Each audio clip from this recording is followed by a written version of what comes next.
Students, आज हम एक डिफरेंट सा चैप्टर करने वाले हैं जिसका नाम है इंट्रोडक्शन टू यूक्लिड्स ज्योमेट्री।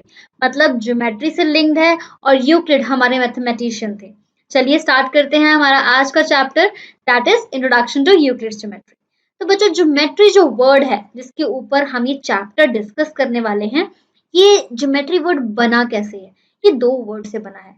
देखिए, फर्स्ट है जियो जिसका मतलब है अर्थ, ठीक है, और दूसरा वर्ड है मेट्रिन जिसका मतलब है मेजरमेंट करना। तो अर्थ पे जो भी चीजें हैं उनकी मेजरमेंट्स करने को ज्योमेट्री कहते हैं। ठीक है, तो ये छोटी सी डेफिनेशन जो मैंने आपको बताई है इसको याद रखिएगा और आगे बढ़ते हैं, क्या है इस चैप्टर में देखते हैं। अब बच्चों, ये जो मैं कुछ कंट्रीज लिखने वाली हूँ, that is Egypt, India, Greece, China, Babylonia. इनके बहुत सारी सिविलाइजेशंस रही हैं। ये ज्योमेट्री की थोड़ी सी हिस्ट्री पे जा रहे हैं हम। ये हिस्ट्री कहाँ से बनी है? इन कंट्रीज की जो सिविलाइजेशंस थी, उन्होंने बहुत टाइम से, मतलब बहुत पहले से ज्योमेट्री को यूज करना शुरू कर दिया था। आप अगर इनकी सिविलाइजेशन को क्लोजली लुक करेंगे तो आपको दिखेगा कि किस ढंग से ये ज्योमेट्री का यूज करते थे। पहली बात करते हैं हम इजिप्ट की। इजिप्शियन सिविलाइजेशन में अगर आप पिरामिड्स को देखें, there are shapes, okay, triangles हैं यहाँ पर। ये एक पिरामिड शेप बनी थी, तो बहुत ही सिस्टमैटिक वे में, बहुत ही इनकी साइड्स, वर्टिसेस, मतलब उस टाइम से ये चीजें चलती आ रही हैं। बहुत ही सिमेट्रिक वे से, बहुत ही दिमागी लोगों ने ये सिविलाइजेशंस को बनाया था। मतलब उस टाइम से ज्योमेट्री यूज हो रही है। तो ये सब चीजें बनाने के लिए ज्योमेट्री का यूज किया गया था। और अगर हम बात करें इंडिया की, इंडिया में ऐसी सिविलाइजेशन थी जैसे मोहनजोदारो, हड़प्पा। आपको दिख रही है इनकी जो भी कॉलोनीज थी बनाने के लिए, उसमें बहुत सारे सिस्टमेटिक वे यूज किए गए थे। अगर आप यहाँ की रोड्स को देखें, the roads were parallel roads. Okay, तो पैरेलल लाइंस का कॉन्सेप्ट आ गया यहाँ पे। यहाँ पर जो भी ये बनता था वाटर के लिए, that is an underground package था, ये पैसेज था जाने के लिए वाटर के लिए। और यहाँ पर अगर आप रूम्स की बात करें, आपको दिखाई दे रहे हैं मल्टी स्टोरेड रूम्स होते थे, जिनकी कैपेसिटी अलग अलग तरह से होती थी, ताकि उनको बहुत इजीली एक्सेस किया जा सके और ज्यादा से ज्यादा लोगों को ठहराया जा सके या ज्यादा से ज्यादा सामान रखा जा सके। तो आप इस मोहनजोदारो को देखें, अगर या हड़प्पा सिविलाइजेशन को देखें, तो मुझे बहुत सी सिमेट्रिक चीजें, बहुत सी शेप्स दिखाई दे रही हैं जिसमें बहुत दिमाग लगा है। तो बच्चों, इंडिया की जो सिविलाइजेशन थी वहां पर भी बहुत पुराने टाइम से ये ज्योमेट्री का कॉन्सेप्ट यूज होता आ रहा है। मतलब वहां से एक तरह से आप लगा लीजिए बना है, ये चीजें वहां से बनी है। उसके बाद अगर हम ग्रीस सिविलाइजेशन की बात करें, तो ग्रीस सिविलाइजेशन में ऐसे ऐसे मैथमेटिशियंस बने हैं। मतलब सबसे ज्यादा अगर आप बात करें तो वहां से हमें मैथमेटिशियंस मिले हैं, हमारे साइकोलॉजिस्ट मिले हैं। तो उनमें से मैं कुछ का नाम आपको बताना चाहूंगी, दैट इज थेल्स, उनके बाद है पाइथागोरस, उनके बाद है हीरोन, उनके बाद है यूक्लिड। तो ये बहुत बड़े बड़े नामी जो बंदे हैं हमारे पास, दैट इज हमारे मैथमेटिशियंस, हमारे साइकोलॉजिस्ट, ये सभी हमें ग्रीस से मिले हैं। तो ये जो ग्रीक सिविलाइजेशन थी, उन्होंने हमें बहुत कुछ दिया है। इन केस ऑफ ज्योमेट्री की बात करें आप, तो उसमें भी इन्होंने हमें बहुत कुछ दिया है। चलिए आगे बढ़ते हैं। अब अगर मैं बात करूं थेल्स की, उन्होंने सबसे पहले ये चीज बताई थी कि अ circle is bisected by a diameter. तो बहुत बड़ी चीज थी जो इन्होंने हमें सबसे पहले बताई थी। अब उनके, अब मैथ्स में आपको पता है ये चीज कि हमें जो भी कोई स्टेटमेंट हो, ऐसे नहीं हम बोल सकते। अगर मैं कुछ भी बोल दूं तो ऐसे नहीं कि वो स्टेटमेंट प्रूव हो जाएगी। उसको प्रूव करने के लिए मुझे स्टेप बाय स्टेप सब कुछ बताना पड़ेगा कि ये क्यों ट्रू है। मुझे प्रूफ देना पड़ेगा कि ये क्यों ट्रू है। तो यहाँ पर a circle is bisected by a diameter, but in mathematics we have to prove such statements either by equations or by logically, और वो जर्नली सब जगह पर ट्रू होनी चाहिए। ठीक है, इनके बाद इनके ही स्टूडेंट थे जो कि थे पाइथागोरस। उनके बाद अगर हीरोन और यूक्लिड की बात करें, इन्होंने जो भी स्टेटमेंट्स बच्चों दी थी, इन्होंने जो भी प्रूफ्स किए थे, वो सिस्टमैटिक मैनर में नहीं थे। उनको हम ये नहीं बोल सकते कि बिल्कुल एल्गोरिदम प्रॉपर थी उनकी। मतलब अगर ये अपनी अगली generation to generation pass on करते थे तो कैसे पास ऑन करते थे? या तो बाय वर्ड या फिर पाम लीव्स के ऊपर लिखकर। तो that is not a ideal process. Okay, ताकि हम आगे से आगे जनरेशन में पास कर सके, ये कोई आइडियल प्रोसेस नहीं था। सबसे बढ़िया काम इन चीजों को एल्गोरिदम में प्रॉपर लेके आना, एक प्रॉपर मैनर में लेके आना, इन प्रूफ्स को प्रॉपरली प्रूफ करना है, ये यूक्लिड ने किया था। तो अब हम यूक्लिड के बारे में बात करेंगे। All the proofs of the statements they have made were correct, but not systematic. ये सबके बारे में बात हो रही है। They either pass their proofs to the next generation orally और by writing on palm leaves. तो मैंने आपको अभी बताया था किस तरह से पास ऑन किया जाता था। तब पेपर नहीं थे, तब ये चीजें जो हम टेक्नोलॉजी आजकल यूज कर रहे हैं वो कुछ नहीं था। तो इन सबको पास ऑन करने के लिए ये चीजें यूज करनी पड़ती थी। यूक्लिड ने क्या किया था? यूक्लिड ने ट्रीटीज बनाई थी। ट्रीटीज का मतलब होता है एलिमेंट्स। यूक्लिड ने 13 चैप्टर्स में इस ज्योमेट्री को डिवाइड किया था और इस ढंग से किया था ताकि वो बहुत ही सिस्टमैटिक मैनर में बने और आगे कोई भी जनरेशन उसको पढ़े, उसको पहली बार में समझ आ जाए। हम पढ़ रहे हैं, हमारी पिछली जनरेशन ने पढ़ा था, हमारी अगली जनरेशन पढ़ेगी, उनको ये चीजें इतनी जर्नलाइज होंगी कि उनको सब समझ में आ जाएगा। तो चलिए स्टार्ट करते हैं। आप सब बच्चों ने क्यूब जरूर देखा होगा, ठीक है। आप अगर कोई गेम खेलते हैं like snakes and ladder, ludo खेलते होंगे, तो आपने डाइस देखा होगा। Dice is in the form of cube. 6 faces होते हैं उसके, ठीक है, इस तरह का दिखता है। तो अगर मान लीजिए बच्चों मैं इसके इक्वल पार्ट्स करना चाहूँ, मैं इस क्यूब को इस तरह से कट करूं कि मुझे इक्वल पार्ट्स चाहिए, कि क्या बनेगा? मुझे लगता है मुझे स्क्वायर मिलेगा। तो मुझे यहाँ से इनको अगर इक्वली कट करूं मैं इस तरह से, तो मुझे एक स्क्वायर मिलता है एज वन पीस, ठीक है। इन्हीं स्क्वायर्स को जोड़कर आप समझ लीजिए क्यूब बना है। स्क्वायर एक 2D शेप है, इसी 2D शेप को जोड़कर पूरा क्यूब बना है।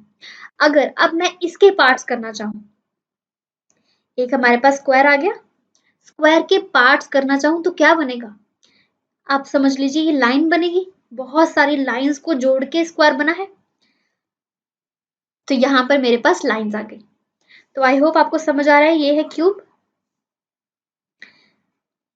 अब मैं तोड़ने की प्रोसेस में जा रही हूँ, तो अगर आप वापस जाएंगे तो आप समझ सकते हैं कि स्क्वायर से क्यूब बना, लाइंस से स्क्वायर बना, ठीक है। अब ये इन लाइंस को अगर मैं उसका एक एलिमेंट उठाऊं तो वो एक लाइन बनती है। अब लाइन कैसे बनी है बच्चों? लाइन को अगर मैं तोड़ूं तो वो बहुत सारे पॉइंट्स को जोड़कर एक लाइन बनी है, बहुत सारे पॉइंट्स को जोड़कर एक लाइन बनी है। तो this is a single line, एक कंपोनेंट है और मुझे एंड में मिलता है पॉइंट। तो क्यूब से पॉइंट तक जाने का आपको रास्ता समझ आया। क्यूब के इक्वल पार्ट्स क्या होंगे? स्क्वायर। स्क्वायर के इक्वल पार्ट्स क्या होंगे अगर मैं उसको तोड़ूंगी? तो लाइंस। लाइंस में से मैंने एक पार्ट उठाया, that is one line. One line कैसे बनी है? बहुत सारे पॉइंट्स को जोड़कर। अगर आप इधर को चले तो बहुत सारे पॉइंट्स को जोड़कर लाइन बनती है, लाइंस को जोड़कर इस तरह की फिगर बनी। इनको प्रॉपरली जोड़ दूंगी तो स्क्वायर बना, स्क्वायर्स को जोड़कर क्यूब बना।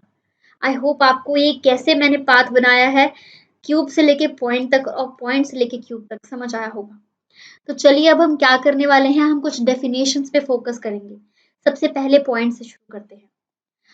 A point is that which has no further part. आप पॉइंट को नहीं तोड़ सकते। पॉइंट एक ऐसी ज्योमेट्रिकल फिगर है जिसको आप फर्दर बाइफर्केट नहीं कर सकते। लाइन को तोड़कर पॉइंट मिला, पॉइंट को तोड़कर कुछ नहीं मिलेगा। तो ये डेफिनेशन है, a point is that which has no part. Point को आप आगे नहीं तोड़ सकते। नेक्स्ट है, अब लाइन के बारे में बात करें। A line is breathless length. Line क्या है? बस इस तरह से बढ़ती जा रही है, दिख रहे हैं आप? इसकी कोई इधर को लेंथ तो नहीं है। लेंथ सिर्फ इधर को है, इधर को बढ़ती है, ये इधर को नहीं बढ़ती। तो ब्रेथ नहीं है इसकी। अगर मैं इधर बात करूं स्क्वायर में, इसकी लेंथ है, ब्रेथ है। इस लाइन की सिर्फ लेंथ ही लेंथ है, ब्रेथ नहीं है। A line is breathless length.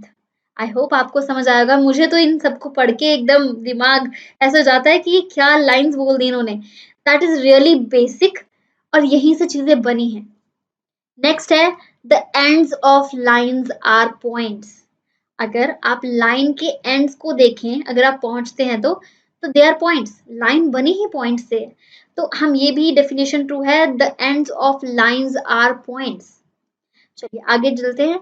A straight line is a line which lies evenly with the points on itself. तो ये भी एक डेफिनेशन हो जाएगी कि एक स्ट्रेट लाइन ऐसी लाइन है विच लाइज इवनली, कहीं भी आपको सिमेट्री खराब होती हुई नहीं दिखेगी, with the points on itself. तो ये भी एक डेफिनेशन है या फिर लाइन के बारे में एक स्टेटमेंट है जो कि मुझे सही लग रही है। अब अगर मैं बात करूं स्क्वायर के बारे में, ये एक सरफेस है। A surface is that which has length and breadth only. तो ये 2D में शेप है, एक 2D like a paper, okay. उसकी कोई हाइट नहीं है, सिर्फ लेंथ है और एक ब्रेड्थ है। A surface is that which has length and breadth only. Next है the edges of a surface are lines. बच्चों आप देख पा रहे हैं यहाँ से हमने इधर आए हैं तो लाइन से बना है ये surface. The edges of a surface are lines, तो ये जो कॉर्नर्स हैं ये भी लाइंस हैं। अगर आप सभी एजेस देखें तो दे आर लाइंस। ओके, आगे जाके देखते हैं। A plane surface is a surface which lies evenly with the straight lines on itself. ये सिमिलर इसके जैसी हमारे पास डेफिनेशन है।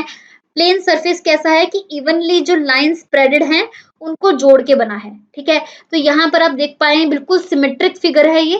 तो ये थी डेफिनेशन इसकी। अब यूक्लिड की डेफिनेशंस पे फोकस करते हैं। यूक्लिड ने कुछ डेफिनेशंस दी थी, उनके ऊपर फोकस करते हैं। क्या थी वो डेफिनेशंस? अभी जो बच्चों डेफिनेशंस आपने पिछली स्लाइड में पढ़ी थी उन्हीं डेफिनेशंस को मैं यहाँ पे लिखने वाली हूँ। A point is that which has no part. A line is breadthless length. At the ends of lines are points. A straight line is a line which lies evenly with the points on itself. A surface is that which has length and breadth only. The edges of a surface are lines. A plane surface is a surface which lies evenly with the straight lines on itself. तो ये सभी definitions बच्चों आगे जाके हमें बहुत use होने वाली हैं। ये है ऑब्वियस सी चीजें, ये डेफिनेशंस हमारा एक तरह से ब्रेन खोल रही है। बहुत बेसिक चीजें यहाँ पे लिखी हुई हैं, बट आपको समझना बहुत जरूरी है क्या डिफरेंस है चीजों में। ठीक है, अभी मैं यहाँ पे एक लाइन ड्रॉ करती हूँ। आपको लाइन की डेफिनेशन पता है, a line is a breadthless length. आपको दिखाई दे रहा है कोई ब्रेथ नहीं है इसकी, सिर्फ एक लेंथ है, ये कहीं भी चौड़ाई में कुछ नहीं है। और अगर मैं इसकी हल्की सी चौड़ाई बढ़ा दूं, ऐसे की थोड़ी सी भी चौड़ाई मैंने बढ़ा दी तो वो रेक्टेंगल बन जाएगा। लेंथ और ब्रेड्थ बराबर नहीं है तो स्क्वायर नहीं हो सकता। थोड़ी सी भी मैंने ब्रेड्थ बढ़ा दी, दिखने में आपको लाइन ही लग रही है कि थोड़ी मोटी लाइन है, बट नहीं, ये रेक्टेंगल बन गया, ये सरफेस बन गया। तो ये है लाइन और सरफेस का डिफरेंस। ठीक है, नॉर्मल लाइफ में हम इसको ऐसे यूज कर लेंगे, ये भी लाइन ही लग रही है यार, बट नहीं, ये लाइन नहीं है। लाइन और सरफेस का डिफरेंस देख रहे हैं आप, थोड़ी सी भी ब्रेड्थ अगर आ गई तो वो सरफेस बन जाएगा। ऐसे ही अगर हम पॉइंट की बात करें, पॉइंट और डॉट दोनों डिफरेंट हैं। ठीक है, पॉइंट जो है इसका कुछ भी नहीं है, ना लेंथ है ना ब्रेड्थ है, तो पॉइंट और डॉट बहुत डिफरेंट है। अगर आपको मैं बताऊं, यहाँ पर पॉइंट था, पॉइंट की मैंने हल्की सी लेंथ और ब्रेड्थ बढ़ा दी तो वो क्या बन जाएगा? ये पॉइंट था हमारा, यहाँ पे एक और पॉइंट बनाया, पॉइंट की लेंथ और ब्रेड्थ बढ़ाने पे वो बन जाएगा डॉट।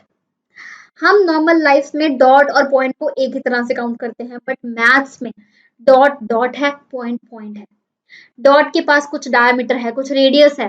ठीक है, तो इस ढंग से मैं आपको बताना चाहती हूँ कि क्या डिफरेंस था पॉइंट और डॉट में। हम इसको सिमिलर लेते हैं बट ये नहीं है सिमिलर।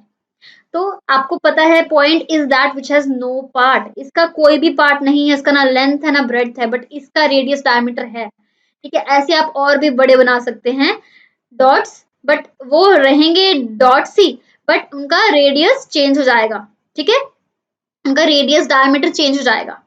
चलिए बढ़ते हैं आगे। अब यहाँ पर ये जो डेफिनेशन था ना बच्चों, इसको अब हम एक बार रियल लाइफ में देखते हैं, कुछ सिचुएशंस लेते हैं। अगर मैं कोई स्टेटमेंट लिख रही हूँ ऐसी, तो उसकी पॉसिबिलिटीज क्या क्या होती हैं। तो सारी ट्रू दिख रही हैं आपको।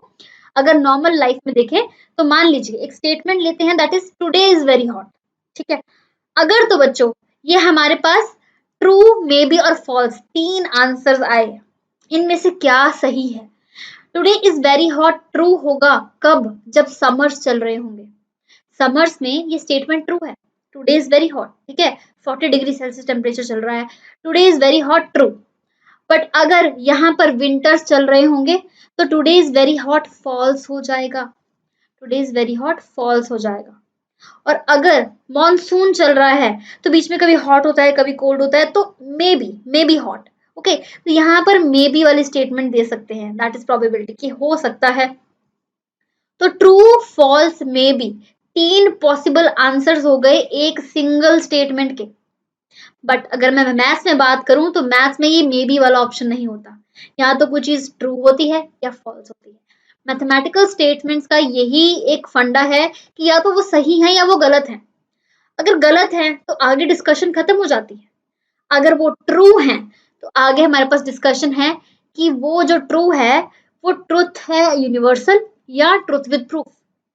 यूनिवर्सल चीज है जो हम सबने मान ली है कि वो सही ही है, वो करेक्ट ही है, उसके प्रूफ की हमें टेंशन नहीं है। ट्रूथ विद प्रूफ का मतलब है कि हाँ ये सही है बट हमें इसका प्रूफ भी चाहिए, हमें एक चाहिए कि ये कैसे सही हुआ। यूनिवर्सल ट्रूथ में क्या चीजें आ जाएंगी? 5 इज लेस देन 10, सबको पता है, आप किसी से भी पूरे वर्ल्ड में जाके पूछ सकते हैं 5 इज लेस देन 10, वो कहेंगे हाँ ये सही है, ये ट्रूथ है। 10 इज ग्रेटर देन 5, ये ट्रूथ है। अब ट्रूथ विद प्रूफ की अगर मैं बात करूं तो sum of angles of a triangle is 180 degree, मैं ऐसे बोल नहीं सकती, मुझे प्रूफ देना पड़ेगा। एक ट्रायंगल में तीनों एंगल्स का सम 180 डिग्री होता है, आई हैव अ प्रूफ।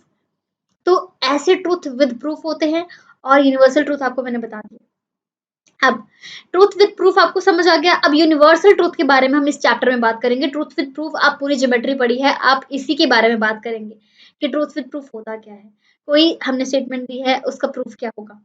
इस चैप्टर में हम यूनिवर्सल ट्रूथ के बारे में बात करेंगे, बट यूनिवर्सल ट्रूथ के आगे भी दो और पार्ट्स हैं। क्या पार्ट्स हैं? Axioms and postulates. Axiom and postulate में बहुत ही माइन्यूट सा डिफरेंस है बच्चों।